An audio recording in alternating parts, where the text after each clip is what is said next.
end of our agenda. The last item was a carryover item, and it was closed out really in December, so we're not gonna address that. But now I'd like to ask if you would like to go around the table with the advisory board, and if they have any comments. Let's start with you. Good. Well, I actually would like to address the question that these three ladies came with, see if we can offer them any advice at least. So just to recap, they're dealing with a colony of cats that they've been focusing on for years, and they've been told by the homeowner association or somebody to stay away and not feed. What can they do? My question was, what was the incident? We don't know. So we don't know if it was a They fight? won't tell us. We were told we talked to an animal control officer, and we were told that there was an elderly lady that lived somewhere on the property, and supposedly she fell over some cats and broke her hip. We think that's where all of this is stemming from. I mean, in the past, there's always been little things that have come up where, you know, homeowner complained or something like that, but we've never been told to stay off the property. But now that's what we're being told. So that's our understanding of why this is a bigger concern now.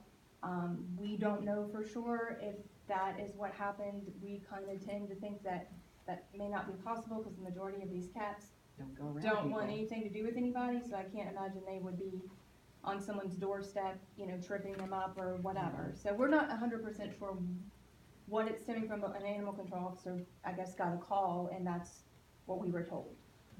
That, I mean, in that situation, that cat could easily have been the pet of somebody. And in it your could property. be, right, It's there are also several people pets that- over there, yes, it could have been, right, and they wouldn't give us any more information, because we tried to reach out to the management company to find out, was it one of our cats, is it a home, and they wouldn't give us any information, we were just told that they've already trapped some of the cats, we're and sure they won't. would tell us where they took them, we went to the shelter, we didn't see any of our cats, but we don't But know. then we were told if they're feral, they probably were euthanized before we could even get there, so, you know, we don't know what happened to them. So I don't know if their plan is to remove the cats, or they won't even let us back on the property to remove some of the cats. And we've offered to remove the ones that are sociable and take them to Juliet's house or somewhere and get them homes. And, I mean, there's a lot of them are sociable to us because I've been feeding them for 13 years and they've been feeding them for a while too. So, you know, we don't have a problem with them. They don't attack anybody. They're well fed. They look 10 times better than what they looked like 10 years ago. So, you know, and the kittens have been removed. They try to take all the kittens out of there. So it's mainly just adult cats except for the new kittens that are born, and we're trying to get those. Can you get us an address and we'll follow up with the management, company tomorrow? So before we leave, I'll get that information from you and we'll follow up tomorrow. Maybe there's a possibility to broker a solution here. Yeah. It's appropriate for the county to do that. I don't Yeah, know and the answer. and once we see where we're at, then that's what I was just gonna ask, so he can get the plan, so. Could we say something else? There is a sanctuary in Ashboro that the city donated the land. I called them and asked them how they got their sanctuary started for some of the feral cats that are not adoptable. And I just wondered, is that possible here? Could somebody donate land or anything? I mean, we'd be willing to take care of it, whatever we had to do to help them. But if the city of Ashboro can do it, I don't understand why we can't. I mean, they're a much smaller community. But the whole city donated land to them and a facility that used to be an old, place for, care, a veterinary care office. So, I mean, that's a solution if someone, you know, would. I'll have to research that a bit. I hadn't heard of that. Yeah, there's sanctuaries in several places, but they were started by doctors and people who had funds to, you know, do it themselves. There's one in New York, the Shadow Cats in, Austin, Texas. But, you know, sanctuaries are a possibility for the cats that can't be adopted, you know, to get them out of these communities that people don't want them. I mean, we're willing to do whatever. We love these cats. We want to help them, you know. How large is the sanctuary in Ashboro? Well, at the time when they first started, they only had like 20 cats, but now I'm sure they have more. Dr. East I mean, works with them. acreage wise. Like, Oh, I how big is don't the know. land? I didn't ask her how large it was. I know it's maybe 6 acres, something like that. It wasn't, you know, huge, but it was a start. And Dr. East is a feral cat guru, and she works with them. And I've had many vets work with me over in this area, and like I said, we didn't have a real issue until now. But we're sneaking in and feeding them on, I'm just gonna say So, I that. mean, in this kind of situation, is it like the management call a police officer, and is that how it would work? Like if they extreme. Yeah, And we police could get officer would arrest somebody for coming on the We could property. trespass. being- Trespassing. Yeah, they've been told. But we have friends who live in there, so we can say we're visiting. It's a female snake and. Too much Yeah. Too much Sneak. information We're not you worried don't about have to trespass. figure out. They're not up at 3 o'clock in the morning. Scratch that. Do not write that down anywhere. The legal advice would be to feed off the property. That would be. But the surrounding area is all the same, you know, they're three townhome areas together, so we've already, can't go to the one on the other side, so we had an issue with that one a while back, and they were putting cayenne pepper in the cat's food dishes. And I took it to the news and it kinda rebounded back on me, so, That's cruelty to animals. yes, it was, but it seemed to backfire, so. Well, we appreciate both of you all bringing this, to us tonight. I think that now Jorge and his team will take a look to see if there's any way we can Appreciate it, find thank a you. potential solution. There may not be, but I think that they'll do everything they can to try to help. Okay, anything? Go ahead, talk about this. I'll go.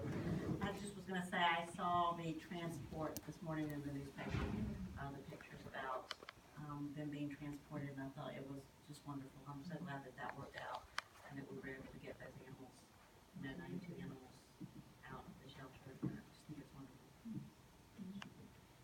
I wanted to ask about intake. Is no one allowed in intake now, not even rescues? I know volunteers aren't and most people aren't. So that's a conversation I'm gonna have in the near future. I think we're trying to set up a rescue meeting. I think it's in 2 weeks on Saturday. So we can cover that. There's some liability questions that I have or concerns that I have, especially with just anyone wandering back there. So we have to look at that whole thing from A to Z and take our time looking at that. Have anything? Okay, there were no other further speakers from the floor, so I'll entertain a motion to adjourn. Oh, wait, I'm Can sorry. I, I didn't have time to put my name on the list. Okay, Can I sit here or do I have to go to the podium? why don't you go to the. Okay. Mr. Wilcox. Yes, you know me.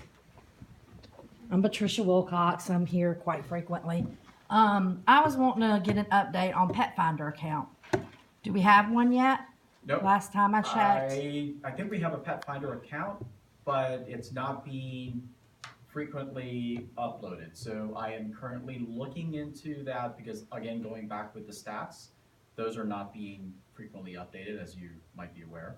So yeah, we're looking into Pet Finder, Adopt a Pet, the Pet Harbor thing, all of that to get Okay. these animals. up there. Because you had mentioned about the new shelter, and I actually went to the commissioner's work meeting on that when the architecture presented it. And they had it was the best presentation I ever saw. And he basically said you can build the biggest shelter you want, but nothing's going to change until you start marketing the animals. Correct. And I have seen, since you've been here, a great improvement on Facebook with pictures of the animals and bios. Because before that time, there was a lot of pictures of, Malachi House Employee Monday and a lot of the employees and not so much the animals. I've noticed, though, lately, I guess yesterday, Paw Boost, y'all have been posting Paw Boost alerts.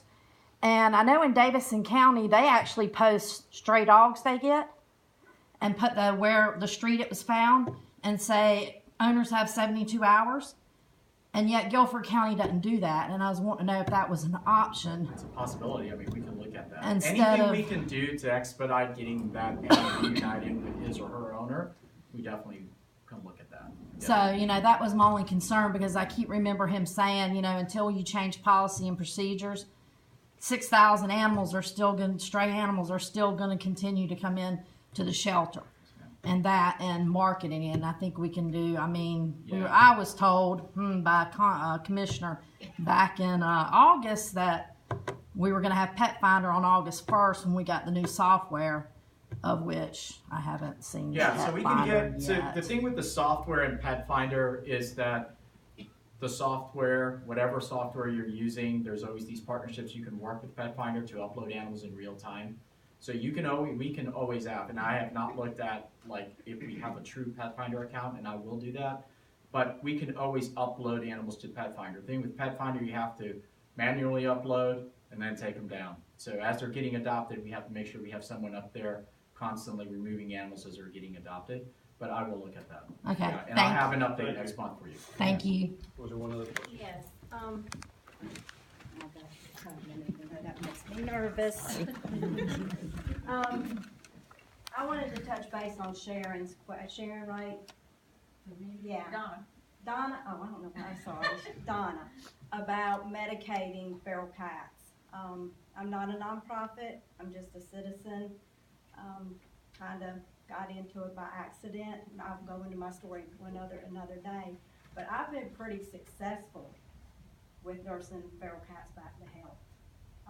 Whether I've crushed the pills up in their food and got lucky they ate it. I've had broken bones, eyes removed, mostly upper respiratory issues. I've had one that has Calice virus, and I had to leave her at the vet for 3 weeks so they could medicate her because I couldn't do it. But when she came home, I was able to do it. They kind of trained her for them to give her medicine. But I have been, if I can retrap them, I've been very successful.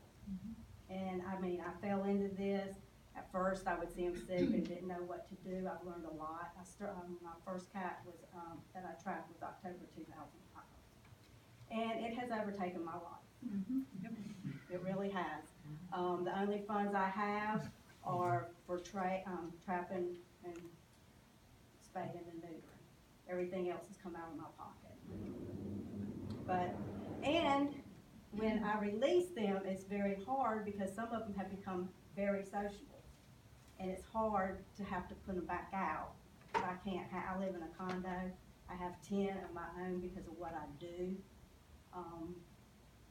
So I would hope that the shelter would make room for these animals because some of them can be adoptable. And it breaks your heart when you see them sick and you can't get a hold of them, you can't retrap them. And maybe that's where animal control can come in and help people like me, because they have more experience, so I can give them the medical help they need. Because I watched some of them die, and it breaks your heart when you can't do anything for them, when you literally watch them die. You see them come up wanting to eat, but they can't eat. But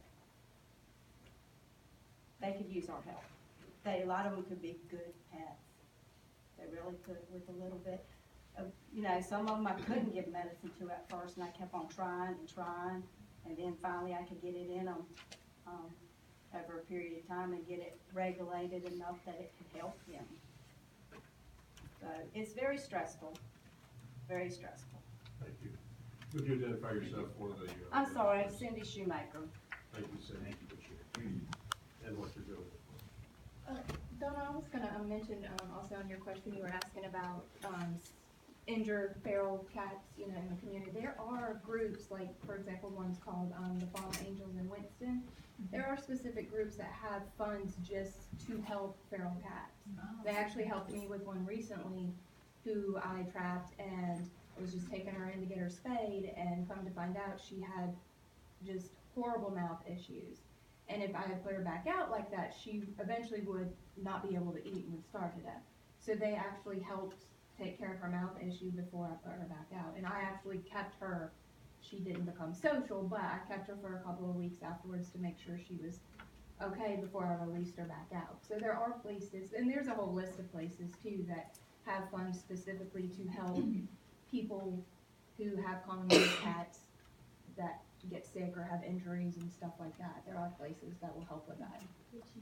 And there are also vets who have rescue discounts. Right, that'll help. Yeah. Mine does We that. get a lot of the sick animals.